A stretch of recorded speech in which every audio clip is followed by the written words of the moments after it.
Hello again, and welcome to Leadership Wrangler with Robin and Dick Powell. Today we're going to talk about a subject that, quite honest with you, has been coming up more and more for us to take and discuss. It's really the law of the buy-in, where leadership just doesn't seem to understand what that means. They're still stuck in the old days where might makes right and whatever they say should go. And unfortunately, it didn't work in the 1950s. It sure as the devil doesn't work now. The thing that we want to talk to you about is this. When a leader doesn't have the buy-in of the people. Tell me how that works, Robin. Well, at that point, I would question whether he was actually the leader.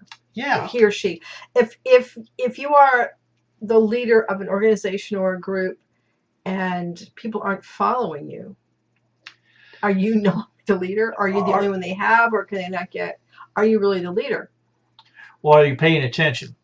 Well, first of all, you're not paying attention, obviously, or you would have their thoughts as part of your frame of reference at any given time. We're talking in circles here. And, well, we're not. We're keep what up. I want to put up here is this. When people buy into the leader, they buy into the vision.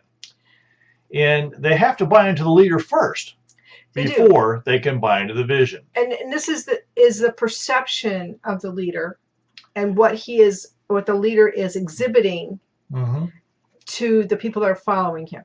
All right. He has to the leader must keep using he. The leader needs to be a leader and present themselves as a leader, and always keep in mind that their followers are only going to follow if he's going the direction they want to go. Is that correct? Well, yeah, and you cannot cast a vision and expect buy-in just because you're the leader of the position that you're holding. Right. You have to work it. I guess work it is an okay word, but you have to. I'm going to tell you the truth. Every leader's a salesperson, yeah. and the deal is to get people to buy into it, you have to sell it first. Yes, and sometimes when the leader of an organization or a group or whatever is a leader, and then people sort of join after he becomes a leader, and then there's a different dynamic running there. You join because of the leader. I'm going to take and go over some things I borrowed from John Maxwell's book, 21 Irrefutable Laws of Leadership. And I'm just going to point them out. It is not or either or position of this following. Let's think. Here's what he had to say. He said the leader, if the leader, you don't buy in, don't buy in, get another leader. Or find another group. Yeah. Don't buy in to the leader, but you buy into the vision, get another leader. You buy into the leader, but don't buy into the vision, get another vision.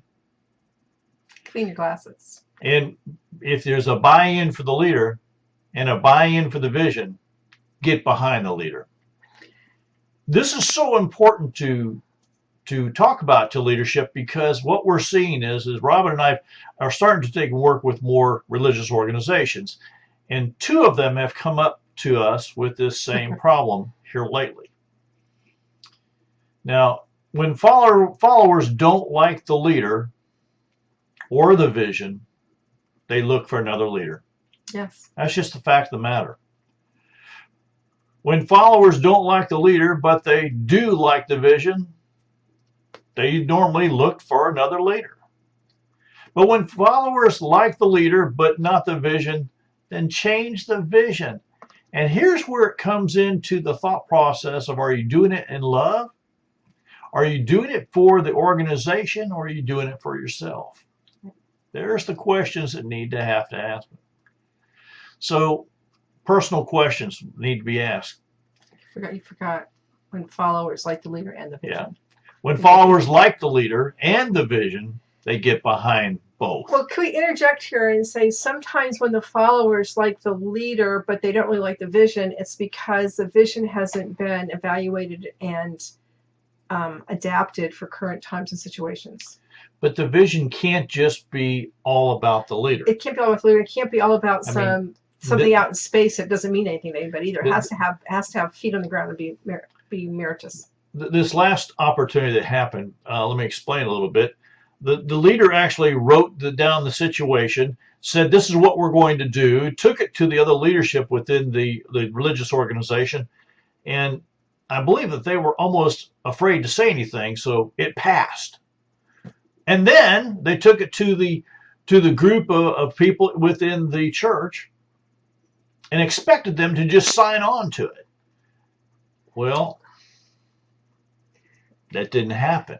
It didn't cause a major rift yet, but it didn't happen. Well, here's the thing that's happening. And in both of these religious organizations that we're playing with right now, the people said the same thing. And I hate to hear this. Pastors come, pastors go, people stay. People stay. Or not. And that's exactly what this is saying here. If the people don't buy into the leader, get a new leader. Some questions, though, I would put forth for the leadership to answer, I'm going to be quite honest with you, would be, does my vision resonate with the people? Now, leaders, you're not going to know if your vision resonates with the people if you don't have a relationship with them. If you haven't built some kind of bridge, you haven't talked to them, you haven't gone out there and asked their opinion. Right. It has to have meaning. You know, and I think that's one that leaders struggle with. The next question that I'm going to say we leaders need to ask is, am I giving people time to buy in? Now, there are several different people who are sitting out there and learning styles are happening. Some people like me, I have to hear it more than once, first of all, and then I have to have time to kind of think about it and to process it. You know, process it before I take and put my rubber stamp on it. And think about it from different angles. And not only this, I want to go out and talk to other people. Right. And that did happen in one instance. We know it did happen. People were, not a lot, but a little chit-chat among people. And what we found out was that, because we were sitting at tables, the people that thought the way we thought kind of sat at tables together. It was pretty interesting. That was interesting that it itself sort of sorted. It self-sorted very quickly. That way. And that was very interesting. But again, you and I, when we got the first glance at it, said, where did this come from? What are they thinking? And what's the end goal? Right. What we found out was it came from one person. It had no community was not resourced to help with the situation, so everybody was like out in not only no one knew where it came from. No one knew where it came from or why. There was no end goal, and at the end of the whole presentation, in one instance, it really didn't. It turns out it really didn't matter if he bought it or not. It was his deal, and he was going to go with it. and by the way, we're doing this anyhow. Well, it's there. It means nothing. So here's it has no meaning. Let me put the next question to you, leaders. You need to answer this for yourself as well as everybody else. Is my vision truly right for others? Now, that's going to take some, again, building those relationships. This one person that Robin's talking about here said that he didn't understand this thing of building bridges and building relationships with people because he was the leader. Well, and that kind of goes against everything from our leadership experience and what we've done with leadership over the years, over our lifetime. It doesn't really mesh. It doesn't fit at all. It doesn't fit because we know it doesn't work. And we know that. I have another word for people like that it's not a nasty word. I just want, maybe I shouldn't say it. But I don't consider that to be a leader. All right. I think leaders have to have followers. I think that you're seeing, ladies and gentlemen, what the problem or what the situation is. Let's look at some ways that we can change that. Okay, can I interject in here? Sure. Okay, so I have assumed leadership of a group within a group. And the group has a vision, but it has really no meaning as far as my individual section of that group is. So we have come up with the leadership team has come up with a new vision, Mm-hmm. a new mission, a new strategy, which doesn't go against the organization's one, but it has meaning to us. And we did it a whole different way. But you went to the whole We team, went to the team. and the team worked this out. The team worked it out, and we had it written on our So, whiteboard back here for 6 weeks. So we had something to start with because I don't even know really where to start. And in this whole process, I found notes that I'm not sure if they were 8 years old or 18 years old because they have no data on it. They're either 8 or 18 years old from holding a similar position that said, I want 100% participation. And that's a huge out there goal. I think we tied that back and said people are interested. If you're really not interested, then we don't really want to worry about you. You're not worth. I'm not going to go run after people who have no interest. That's well, I silly. think that That's one insane. of the big things that we need to talk about here is what do we do about this? If Right. you're a leader, and hopefully you're a leader who is listening, and you're saying, And assimilating. I'm struggling with the same thing. Yeah, Or you will. I didn't realize I was doing that. Okay. That's really where Rob and I are coming from. We're not trying to smash anybody on the head. We're trying to say, Wake up. there's a way to do this. And the Mhm. first thing I'm going to encourage you to do is try to earn credibility with the people that you're leading. Mhm. Well, and that's huge. And I'm going to give them some ways that they can do that. They can do that. But honestly, some people don't realize some of the classes and courses and Mhm. events I've been involved in that really take a different view of leadership than what most people take over time. So over time, and I can say that my time in this instance goes back at least 50 years. I might have learned something. I might not know everything. I know a lot. I don't know everything, but I've learned things, and hopefully all the things I'm learning kind of meshing together. The first thing is you got to love them. I mean, no matter what they are, you got to love them. This is relationship. Right. If there's no relationship between the leader and the people, Mhm. you're not really a leader. Right. Okay. So if you feel that building relationships or building bridges between people is not necessary, please listen to us and understand that there's no credibility for you. Right. So I'm going to give you some ways It's not in Dick and Robin's world. I'm going to give you some ways to build credibility, and I'm going to hope and pray that you take them to heart. The first one is really develop strong relationships. This means that you have to take the time and be intentional. And it's going to take work to build that relationship with people. And I think about again my organization within organization, how long I have known some of these people. Mm-hmm. A really, really long time. And we may not see every week or have conversations every week, but over time you've encountered them in a variety of situations and programs and wherever else. And you have a relationship and it has a foundation. Pay attention to that. So building strong. Yeah, nurture it. It's intentional, but it takes time. And you have to put yourself into it. You can't just ignore it. As one of my good friends said yesterday, he felt when he went places, people just glad-handed and kept on going. They didn't really care about him. You've got to care. You have to love them. Okay? You got to love them. Love God's people. The next thing I want to encourage you to do as a leader is be honest, authentic. Be who you really are. Don't be that person one way at home and one way out, one way at work and one way someplace else, because people know that they know. They know. And when you're not authentic and you're not honest, your credibility will slip very quickly. Yeah, people will figure it out pretty fast. And it'll be hard to regain it. Yeah. Mm-hmm. Set the example for others. You know, I was raised by my grandfather, who has always said, walk the talk, and for years I didn't have a clue what he really meant, okay? But what he meant was it's your character. When you say one thing and do something else, or you say one thing and someone sees you do something else, actions. I'm going to tell you what, your credibility just goes away quicker than you can imagine. So setting an example takes intentionality. It also takes someone, I would tell you, find someone to hold you accountable. Well, that and to bring that into 2018, things like cell phones and cameras. I mean, everything you say and do could theoretically be kept for posterity. It's not like you can get away with stuff like you could when we were kids because Yeah. they could see, but it wasn't recorded anywhere. You can always deny it. But Right. be very careful because sometimes you're on and it's there for posterity. So be careful. All right. This next one's going to be a little bit different.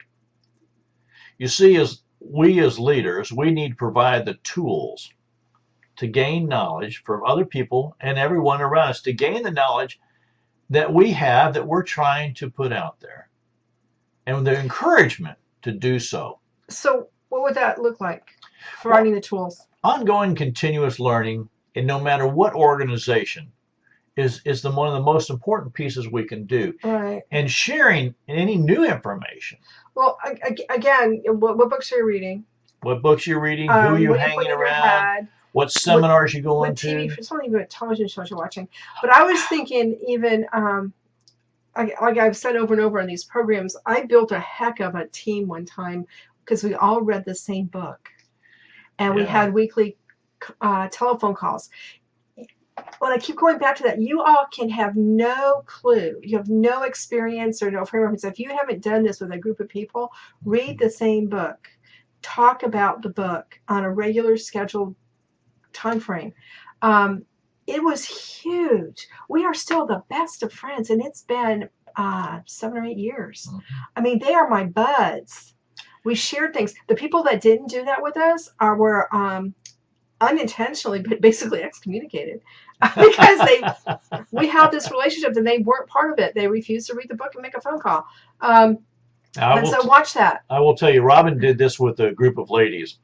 I also tried to do this with a church in our local area. Two churches, by the way. One church, the leadership signed on to it, and every week they were on the phone with us. We were checking in, and they were reading the book, and they were going through the scriptures. They were doing the things that needed to be done. The other church, the head leader said, "Well, gee, this is just like work, and we don't need to do this because we all have PhDs, QIZs, and masters and all these kind of things." Well, the one church that did it, they're thriving and growing. The other church is dying a slow death. And they're actually dead, but they just didn't know to lay down yet. The next thing I'm going to take and tell you is what? Set an example. Set an example. Yeah. You set the example by reading the book with your people. You cannot expect people around you to do things you're not willing to do. Right. And if you don't set the example, someone else probably is. Yeah. It may not be the right example. Because there's always somebody watching. I never forget. I'll give you a terrible example. I was teaching pole climbing, and there was many other instructors there, but I was the only instructor that climbed with his people. Right. Everyone wanted to be in my class. I couldn't take them all. I couldn't manage everybody, but we had to actually. But that's the difference there. People are watching what you do, and you cannot give what you've never done. There's a saying in there that says people generally follow the direction you go, not the one you point. Well, people do what people see. It. Whether they do it consciously or unconsciously, we're here to match in mime and mimic. We just went to the Crane International Crane Foundation, and I've been thinking about what they're talking about. The guy that got that first crane, that first whooping crane from the San Antonio Zoo and brought it back to Minnesota or Wisconsin. I guess it was Wisconsin. Because they were down to 21 whooping cranes in the world. They're up to 450 now. But how he was like the mommy, the crane had never seen another whooping crane. And it was following him. And they have all these puppets that go on your hands. Yeah, on your hands. And you have to do your hands a certain way. And they watch to make sure, because they have to use the puppet hand to feed the babies. Yeah. How that translates into humans and how we don't know how much we're mimicking people unless you stop and think about, like, why did I do that? Why do I walk this way? Why do I talk this way? What are my mannerisms? All those things. It's something we learned from someone. We picked up and wanted to copy it. So set the example and make sure it's a good example. It's a good example. The next one I'm going to really stress is provide a culture that promotes leaving a legacy of leaders. You Mhm. see, leaders, one of our major things that we're called to do is build more leaders. Right. And we can't do that if we just do our own thing. We never delegate, we never pass on, we never go out and build relationships. We don't do any things we talked about, then no one's going to step up. Right. And again, this is the leaders of an organization sometimes are there for long periods of time. Mm-hmm. Sometimes they're there for a term. Mm-hmm. And I think it's important to know that if you are there for a term, you do the best job you can for your term, but make sure that you have someone that can step in and replace you. They don't do things exactly the way you do, Right. but Right. they've got to do that. Choose their own styles and their own things and do their own projects or whatever. But you're not there forever. It's not a lifetime commitment. I don't think we're ever called to be anywhere forever. And wouldn't that be boring to not grow out of that position? Well, I just think that would get really boring about year 4 or 5. You and I are of like mind on this. Mm-hmm. We've been in many organizations where there have been term limits and people complained about them, and we kept saying, no, this is a good thing. Good thing. This is a good thing because it gives you, it really gives you the opportunity to do what you're supposed to be doing, and that's building the next person behind you. And enjoy it and do a good job at it for a period of time. It doesn't say you won't go back and do it again, right. or any of those things. But for now, the thing is developing strong relationships, living honest and authentic lives, setting the example, providing the tools, knowledge, and encouragement for others to come alongside and follow. And the other part of that is we talked about the short-term leaders in an organization. And sometimes there's a long-term leader, but that long-term leader can only grow and be fruitful and everything else if they have a constant incurrence of new other leaders. Well, because you have to grow. You have to grow. Ongoing, continuous learning, no matter what the organization, no matter what the place, is the thing that makes things grow. When you have stagnation happening, I'm sure all of you out there have seen a pond that didn't have any overflow, and it just sat there, and it turned green, and that thick scum came on the top of it, and everything below that line died. That's exactly what happens when long-term leaders don't encourage and grow new leaders. Ensuring others achieve their goals. Yes. So maybe one of their goals is to replace himself after 2 or 3 years. I think one of the things is, as a leader, we need to always build that relationship and know what's important to the other people. Mm-hmm. And when we know what's important to them, we know what their goals and what their drive is and why they're part of this organization. Right. Now, if they're there to... I have to tell you, I'm part of an organization now where there's some people on the board because they needed to be able to put that they were on a board of to be put on their resume. For something else, right? Yeah. And I said, well, we don't need them because also they don't do anything because they're only here to put their name on a resume. Right. You see, that's the wrong reason. And the leaders within there, when I said that, they went, oh. That's exactly what that was the. Those are aha moments. That was they?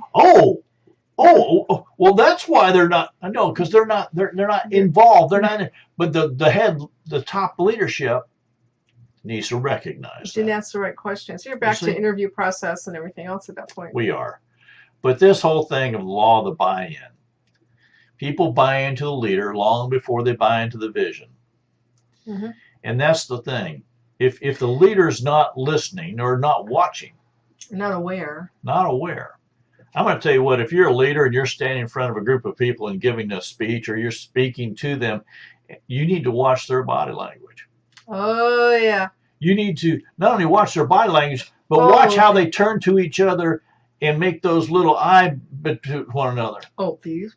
You need to take a look out in the parking lot and see how many parking lot meetings are happening after the meeting. We were in at one point, I don't know if it was church or scouts, where they basically said no parking lot meetings. No parking lot Either meetings. Say it in the meeting or don't say it, but don't say it in the parking lot. But as a leader, I'm going to tell you Those are what. important to me. I like those. If you're looking out in the parking lot and there's a bunch of people having parking lot meetings, you need to take and think about, you need to find out. You need to do some research. What's going on here, because the relationship, they're afraid to talk in front of here. And this is what's happening in these two religious organizations we're talking about, we're dealing with, that this law of the buy-in has become such a strong piece. The people there it's a missing piece. Have just really resigned themselves to, this is the way it's going to be. They'll be here for a little while. They'll be gone. We'll get someone else. Hopefully. And hope by God they're better than what we've got, and hope by God they're not worse. Well, did you notice sometimes in organizations that the things that were missing from one leader are present in the next leader, but other things are missing? It's like no one's 100% into what you necessarily need. But that, again, that's part of the interview. I don't think any leader's 100%. Well, you want to be 80 or 90. We're like human. I mean, we're all going to make mistakes because that's the way we learn. The difference is great leaders learn from those opportunities.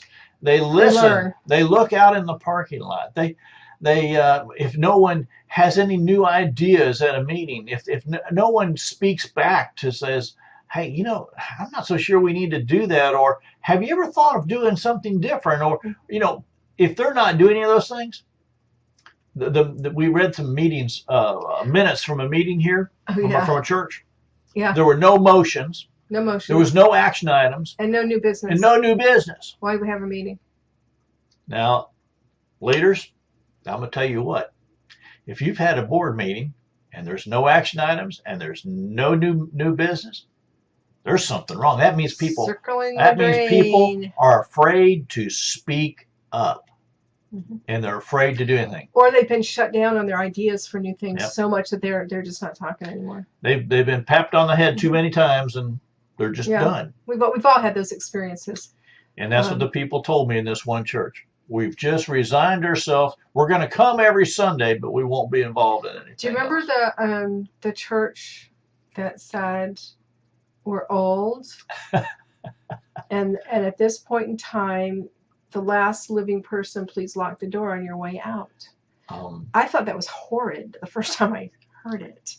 But in talking to people that went to that church, and it can happen in any organization, that was really what they all thought. They didn't think anything different. Anyone who had a different thought had already moved to a different church. And by the way, that church is closed, and the property was sold. And it's a parking lot now. There's a it's a parking lot. There's a retail organization built a brand new building there. Oh, okay. Last time I was by, it was still a parking lot. Okay. Okay, so there you go. And it's not just churches, it's any organization. Sometimes we know have served their time and it's time for them to just dissolve. Other times you weren't paying attention. Maybe you picked some bad leaders. Maybe you didn't change leadership. Maybe you weren't listening to people or paying attention to the life and times of the now. But it happens. If you're having these problems, or if you're having these opportunities in your church or organization, whatever it is, please give Robin and I a call.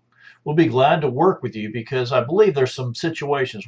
Robin mentioned something about the hiring situation and going through that process.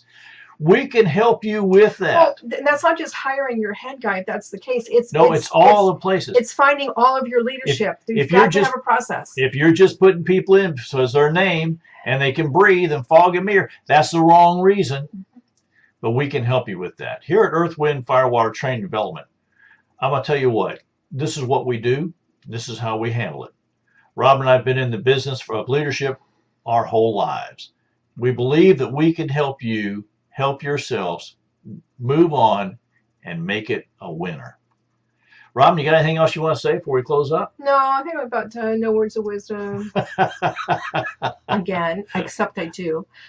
Constant and ongoing learning and studying and reading, and sometimes doing that with a group. It's very, very beneficial.